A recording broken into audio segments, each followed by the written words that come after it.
नमस्कार, जय हिंद। मैं दीपक सोनू स्वागत करता हूं एक नए वीडियो सीरीज़ में। मैं पहले ही बता चुका हूं कि ये सीरीज़ एएलपी टेक्नीशियन बच्चों के लिए इम्पोर्टेंट होने वाला है। बस आप रेगुलर बने रहो। गौरव सर के स्टाइल में बोले तो रेलवे एएलपी का नोटिफिकेशन आने तक हम लोग जीएस के खोपड़ी में छेद कर देंगे। ठीक है, चलिए आज का सेशन हम लोग स्टार्ट करते हैं पहले क्वेश्चन से। क्या है क्वेश्चन? प्रकाश संश्लेषण में निम्नलिखित में से किस तत्व का ऑक्सीकरण होता है, ऑक्सीडेशन होता है या फिर उपचयन होता है? ऑप्शन है कार्बन डाइऑक्साइड, सूर्य का प्रकाश, जल या फिर क्लोरोफिल।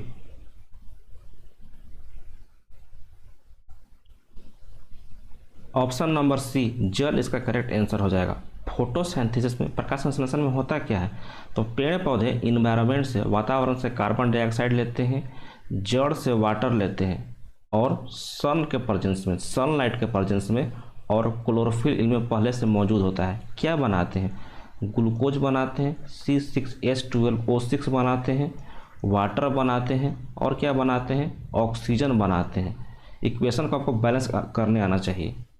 इसमें 6 कार्बन डाइऑक्साइड के अणु होते हैं, 12 जल के अणु होते हैं, 1 अणु ग्लूकोज का बनाते हैं, 6 अणु वाटर का बनाते हैं और 6 अणु ऑक्सीजन का बनाते हैं। सवाल में क्या पूछा है? किसका ऑक्सीडेशन होता है, किसका ऑक्सीकरण होता है? तो ऑक्सीकरण कब होता है? या तो फिर ऑक्सीजन आके जुट जाए या फिर हाइड्रोजन आके निकल जाए। यहाँ पे जल का देखिए, जल का ऑक्सीकरण हो रहा है। क्यों हो रहा है? देखिए हाइड्रोजन यहाँ पहले से मौजूद था, यहाँ पे देखिए हाइड्रोजन नहीं है, हाइड्रोजन निकल गया। इसका मतलब क्या है? इसका ऑक्सीडेशन हो रहा है, इसका उपचयन हो रहा है। यहाँ पर देख लीजिए कार्बन डाइऑक्साइड में आपका हाइड्रोजन नहीं है और कार्बन डाइऑक्साइड से क्या बन रहा है? ग्लूकोज के अणु बन रहा है। ग्लूकोज में आपका हाइड्रोजन आके जुट गया। जब हाइड्रोजन आके जुट गया तो क्या बोलेंगे इसको हम रिडक्शन बोलेंगे, अपचयन बोलेंगे। ध्यान में रखिएगा। तो यहाँ से हम टोटल मिला के अभी तक क्या सीखे हैं आपको हम नेक्स्ट पेज पर बता देते हैं। टोटल मिला के हम कार्बन डाइऑक्साइड का क्या होता है? रिडक्शन होता है, अपचयन होता है और ग्लूकोज बनता है, C6H12O6 बनता है। वाटर का यहाँ पे ऑक्सीडेशन होता है और क्या बनता है? ऑक्सीजन का निर्माण होता है। आपको ध्यान में रखना है, वाटर का ऑक्सीडेशन और कार्बन डाइऑक्साइड का रिडक्शन होता है। ध्यान में रखना है आपको। प्रकाश संश्लेषण के बारे में यहाँ पर एक चीज़ और याद रखिएगा कि प्रकाश संश्लेषण आपका रासायनिक परिवर्तन होता है। ध्यान में रखना है, भौतिक परिवर्तन नहीं होता है। प्रकाश संश्लेषण में आपका सूर्य के प्रकाश में पता है ना 7 रोशनी होते हैं, 7 कलर का होते हैं।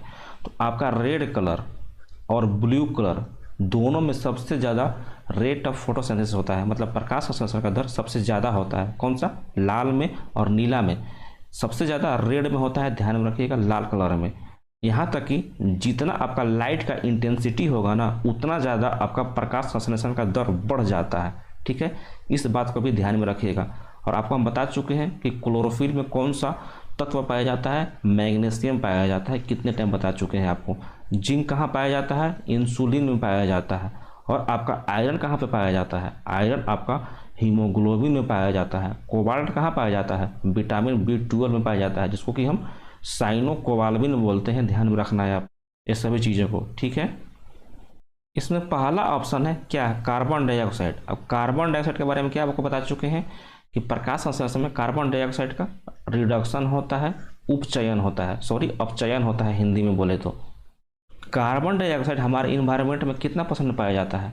0.03% में पाया जाता है। इंपॉर्टेंट है, ध्यान रखिएगा। सबसे ज़्यादा 78% आपका नाइट्रोजन है, 21% आपका ऑक्सीजन है और आपका आर्गन कितने हैं? 0.93% है। ध्यान में रखना है। और कार्बन डाइऑक्साइड 0.03% है।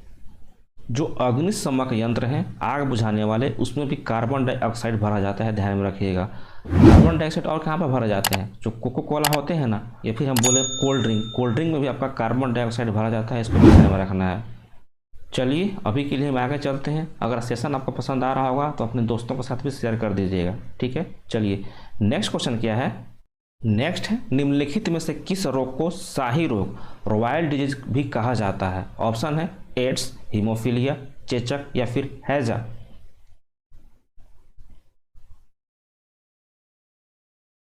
ऑप्शन नंबर बी हीमोफीलिया को हम बोलते हैं शाही रोग। सबसे पहले किसको हुआ था? ब्रिटेन की महारानी को हुआ था। इसीलिए इसको हम शाही रोग बोलते हैं।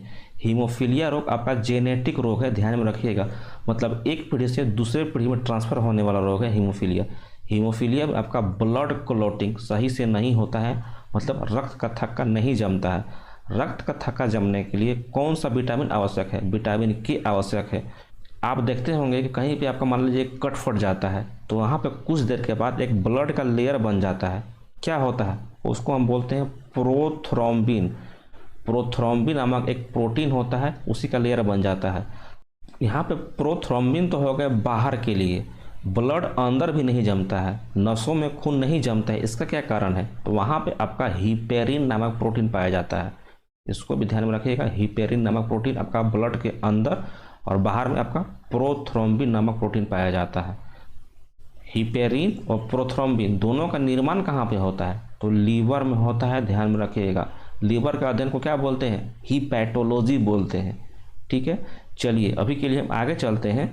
नेक्स्ट क्वेश्चन क्या है? मानव रक्त निम्न में से किस प्रकार का ऊतक है, टिश्यू है? ऑप्शन है अस्थायी ऊतक, संयोजी ऊतक, पेशी ऊतक या फिर इनमें से कोई नहीं।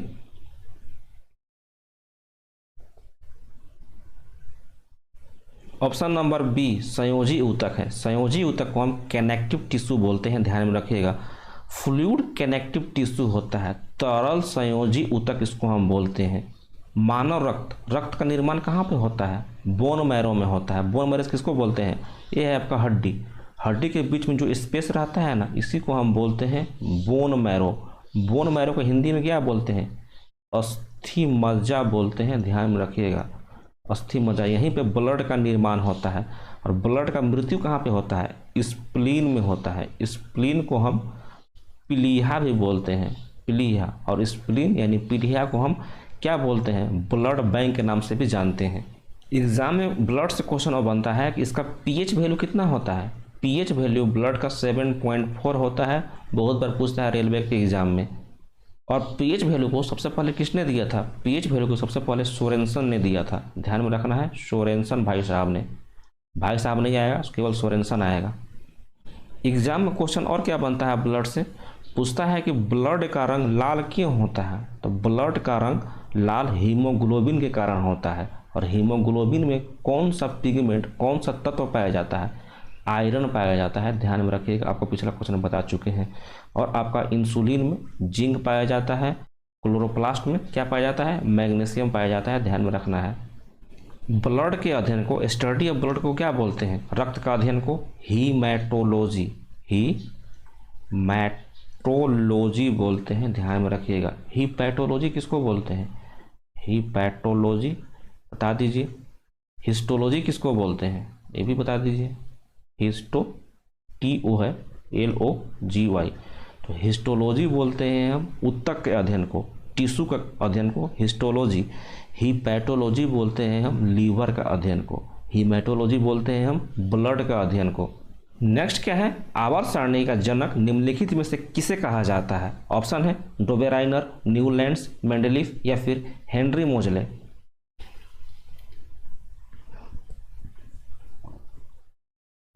ऑप्शन नंबर सी मेंडेलीफ को बोलते हैं आवर्त सारणी के जनक। मेंडेलीफ का आवर्त सारणी किस पे डिपेंड था? परमाणु भार पे डिपेंड था, याद रखिएगा। परमाणु भार पे आधारित था, डिपेंड नहीं बोलेंगे। और जो मोजले भाई साहब थे, इनका आवर्त सारणी परमाणु क्रमांक पर आधारित था। परमाणु क्रमांक जिसको कि हम एटॉमिक नंबर बोलते हैं, ध्यान में रखना है। जो डोबेराइनर भाई साहब थे, इन्होंने क्या दिया था? त्रिक सिद्धांत दिया था। त्रिक सिद्धांत जिसको कि हम ट्रायोड्स बोलते हैं, लॉ ऑफ ट्रायोड्स दिए थे।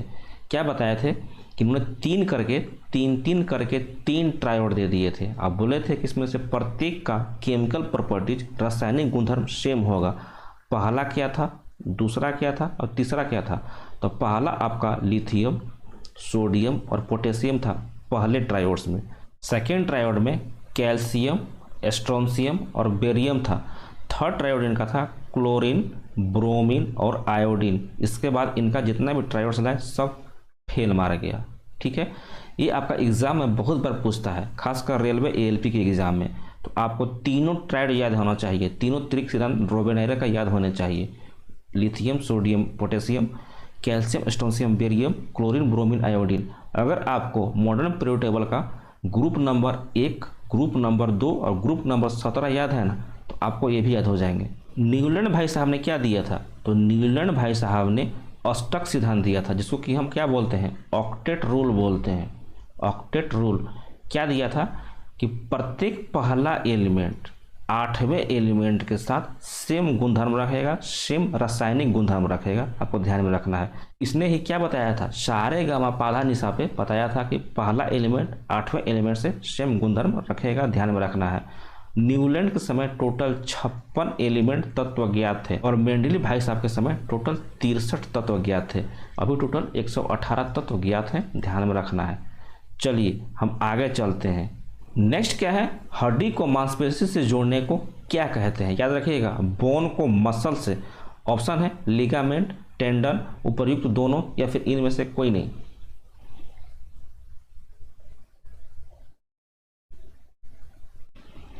ऑप्शन नंबर बी टेंडन को बोलते हैं। बोन मसल को क्या बोलते हैं, टेंडन, और बोन जब मिलते हैं तो क्या बोलते हैं, उसको हम लिगामेंट बोलते हैं। BBL और BMT, इससे आप याद कर सकते हैं। नेक्स्ट क्या है, निम्नलिखित में से कौन सी ग्रंथि यानी ग्लैंड शरीर के तापमान को नियंत्रित करता है। ऑप्शन है पीनियल, पिट्यूटरी, थायराइड या फिर हाइपोथैलेमस।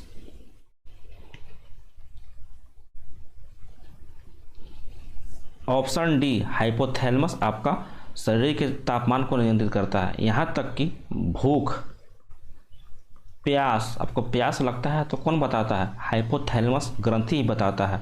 यहाँ तक कि लव, जो अंदर आपके अंदर में प्यार जनरेट होता है ना, कहाँ से जनरेट होता है, हाइपोथैलेमस से जनरेट होता है। प्यार दिल से नहीं होता है।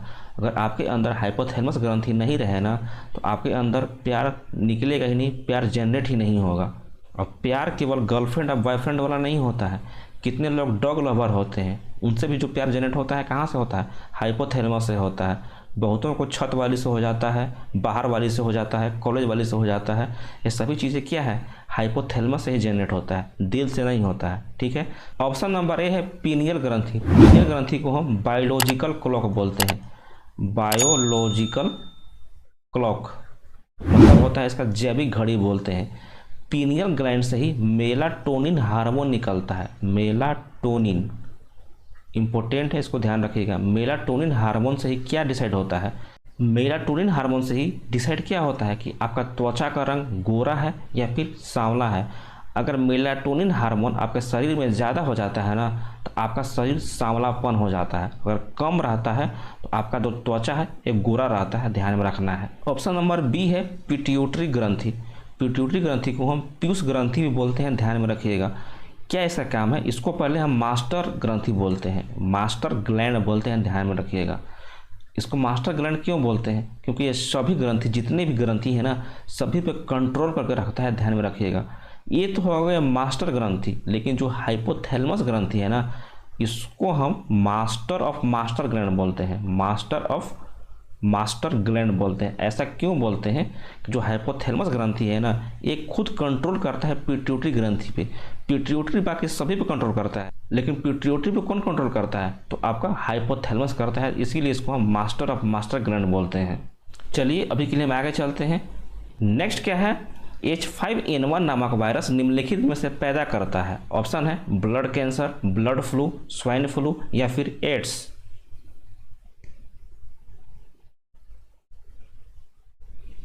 Option number B blood flu बोलते हैं H5N1 को। अगर यहीं पे H1N1 रहता तो उसको हम स्वाइन फ्लू बोलेंगे, याद रखिएगा।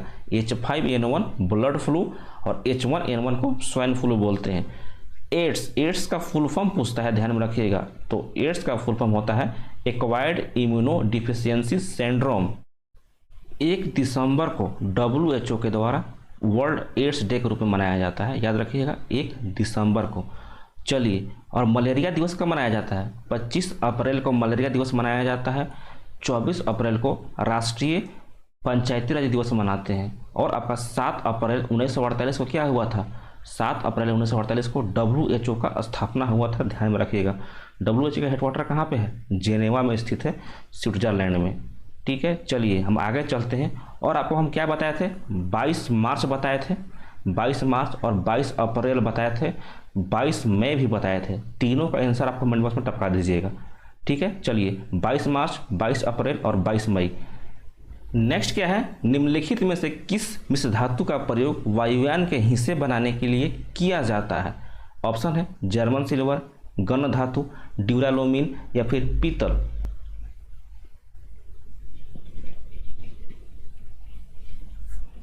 ऑप्शन नंबर सी ड्यूरालोमिन का किया जाता है आपका वायुयान के हिस्से बनाने के लिए।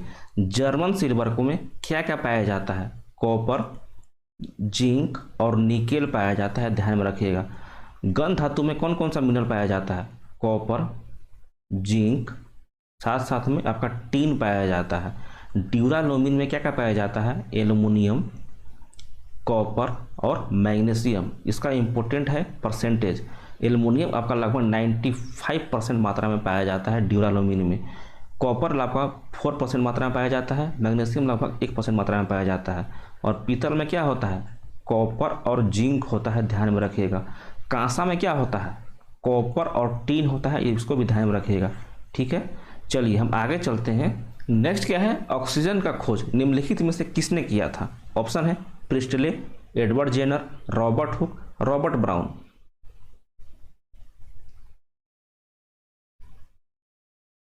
ऑप्शन नंबर ए प्रिस्टले ने किया था ऑक्सीजन का खोज। एडवर्ड जेनर ने क्या किया था? चेचक के टीके का आविष्कार किया था। रॉबर्ट हुक ने क्या किया था? कोशिका का खोज किया था, सेल का खोज किया था। याद रखिएगा, जीवित कोशिका का नहीं, मृत कोशिका का खोज किसने किया था? रॉबर्ट हुक ने किया था। जीवित कोशिका का खोज किसने किया था? लीवेन हॉक ने किया था। याद रखिएगा, लीवेन हॉक।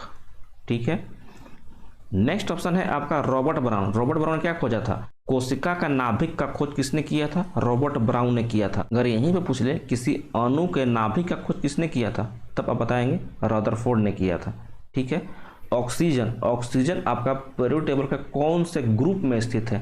तो आपका 16वां ग्रुप में स्थित है, ध्यान में रखिएगा। ओल्ड, स्टाइल, से, टे, पो, यही ट्रिक था। ऑक्सीजन, सल्फर, सेलेनियम, टोलेरियम और पोलोनियम इसका। नेक्स्ट क्या है, निमोनिया से मानव शरीर का कौन सा अंग सबसे अधिक प्रभावित होता है? ऑप्शन है हृदय, मस्तिष्क, किडनी या फिर फेफड़ा।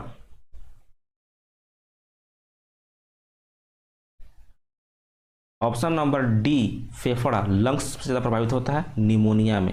चलिए नेक्स्ट सवाल क्या है, लकवा रोग किस विटामिन की कमी के कारण होता है? ऑप्शन है vitamin A, vitamin B5, vitamin B7 या फिर विटामिन B12।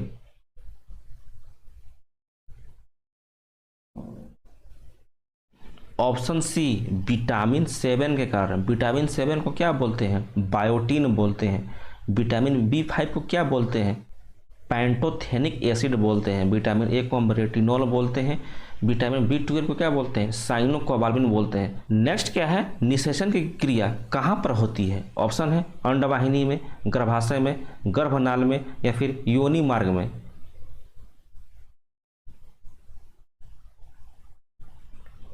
ऑप्शन नंबर ए अंडवाहिनी में होता है, ध्यान में रखना है। चलिए नेक्स्ट सवाल पर चलते हैं।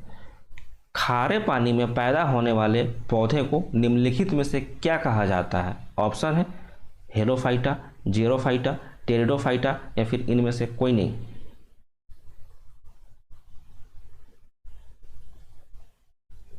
ऑप्शन नंबर ए हेलोफाइटा बोलते हैं। जीरोफाइटा किसको हम बोलते हैं? जीरोफाइटा, तो जीरोफाइट बोलते हैं जो पौधे आपका रेगिस्तान में पैदा लेते हैं ना, डेजर्ट में, उनको हम बोलते हैं जीरोफाइटा।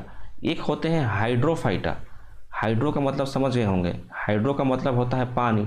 तो जो पौधे आपका पानी में जन्म लेते हैं उसको हम हाइड्रोफाइटा बोलते हैं। ठीक है, ये है आपका टेरिडोफाइटा। टेरिडोफाइटा, ब्रायोफाइटा, थैलोफाइटा, इसके बारे में आपको हम जब प्लांट किंगडम पढ़ाएंगे ना, उसमें आपको डिटेल में बताएंगे। ठीक है, चलिए अभी के लिए हम आगे चलते हैं।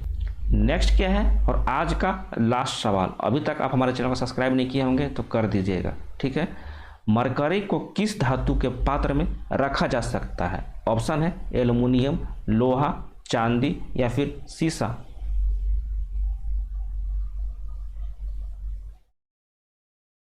ऑप्शन नंबर बी, लोहा के पात्र में रखा जा सकता है, क्योंकि मरकरी आपका लोहे के साथ अमलगम का निर्माण नहीं करता है। आपको हम कितने टाइम बता चुके हैं, अमलगम का निर्माण नहीं करता है, बाकी सभी के साथ मरकरी आपका अमलगम का निर्माण करता है। अमलगम का निर्माण कब होता है? जब आपका मरकरी यानी Hg किसी धातु के साथ रिएक्शन करता है, तब आपका एमलगम का निर्माण होता है। ध्यान में रखना है आपको। एल्युमिनियम, एल्युमिनियम का एटॉमिक नंबर कितना होता है? एल्युमिनियम का एटॉमिक नंबर 13 होता है। लोहा का एटॉमिक नंबर 26 होता है। चांदी का एटॉमिक नंबर 47 होता है। सीसा का एटॉमिक नंबर 82 होता है। सीसा का सिंबल क्या होता है? Pb होता है। चांदी का सिंबल Ag होता है। लोहे का सिंबल Fe होता है और एल्युमिनियम का सिंबल Al होता है। यहाँ पे बहुत सारे बच्चे Ag और Au में कंफ्यूज होते हैं कि Ag हम किसको बोलते हैं और Au हम किसको बोलते हैं। तो Ag बोलते हैं हम सिल्वर को और Au बोलते हैं इसको हम गोल्ड को। ये दोनों को याद करने के लिए आपको एक ब्रह्मास्त्र दे देते हैं। मान लीजिए आपका शादी हो चुका है, आपके पास एक वाइफ होगी या फिर एक हस्बैंड होगा, तो कैसे बात करेंगे इन लोग दोनों? बोलेंगे कि Ag कुछ लाओ ना, तो आप क्या कीजिएगा कि आप चांदी ले आइएगा। अगर दोनों में से कोई एक बोले कि Au, तो आप गुस्सा हो जाइएगा, आप क्या लाइएगा? आप गोल्ड लेके आ जाइएगा। ठीक है, ध्यान में रखिएगा। गुस्सा होने पे गोल्ड और आराम से बोले तो चांदी, जस्ट अपोजिट आपका बिहेवियर का। ठीक है, दोनों को ध्यान में रखिएगा। यहाँ पे एल्युमिनियम आपका कौन से ग्रुप का एलिमेंट है पीरियोडिक टेबल में? तो आपका P ब्लॉक का एलिमेंट है, ग्रुप नंबर 13 का एलिमेंट है। लोहा आपका D ब्लॉक का एलिमेंट है। चांदी भी D ब्लॉक का एलिमेंट है। सीसा भी आपका P ब्लॉक का एलिमेंट है। तो आपको तो हम लोग कसम खा के रखे हैं कि S ब्लॉक और P ब्लॉक को हम लोग छाप के रखेंगे, खोपड़ी में छेद करके रखेंगे गौरव सर की तरह, तो हम याद कर लेंगे। तो जो ग्रुप नंबर 13 है उसके लिए हम क्या ट्रिक था? बैगन, आलू, गाजर इन थैला, मतलब बोरॉन, एल्युमिनियम, गैलियम, इंडियम और थैलियम। यहाँ पे है सीसा। सीसा का एटॉमिक नंबर कितना होता है? 82 होता है। इसको हम Pb से दर्शाते हैं, यानी प्रभु वाला। तो ग्रुप नंबर 14 जिसको कि हम कार्बन फैमिली बोलते हैं, कहे, सीता, जी, सुनो, प्रभु, यानी कार्बन, सिलिकॉन, जर्मेनियम, टीन और लेड, यही आपका 14वां ग्रुप है। ठीक है, आप जब भी बैठो ना तो अपने पास एक पीरियोडिक टेबल PT लेके ही बैठो, ताकि आपको हम जो चीज़ बताए ना तो आपको एक बार में दिमाग में चला जाए। ठीक है, बाकी का चलिए आज का सेशन हम यहीं पर समाप्त करते हैं। क्लास आपको कैसा लगा कमेंट बॉक्स में बता दीजिएगा। बाकी आपको मिलते हैं कल रात में हम 8 बजे। तब तक के लिए अपना ध्यान रखिए। जय हिंद, जय भारत।